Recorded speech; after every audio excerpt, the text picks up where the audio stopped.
Welcome back. I'm 12 News meteorologist Steve Matregrano out here in the weather yard outside our East Providence studio. The snow, of course, continues to fall down at a heavy clip. The wind continues to howl as well. Visibility still very low, and the snow just continues to pile on up. So we are looking at many outages across our area.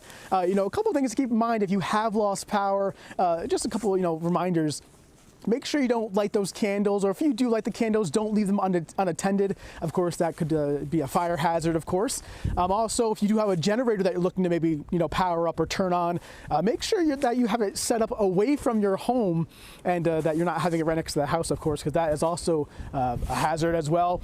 And again, if you see any power lines down, whether it's in your yard or whether it's out on the road, certainly do not go near them. You don't know if those wires are still live. You don't want to be anywhere near those wires. You just don't know.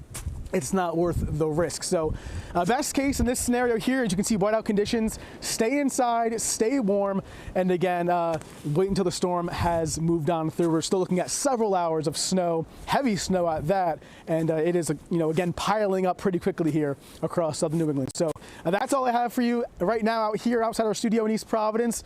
I'm 12 News meteorologist Steve Matregrano. I want to send things back to you guys in the studio.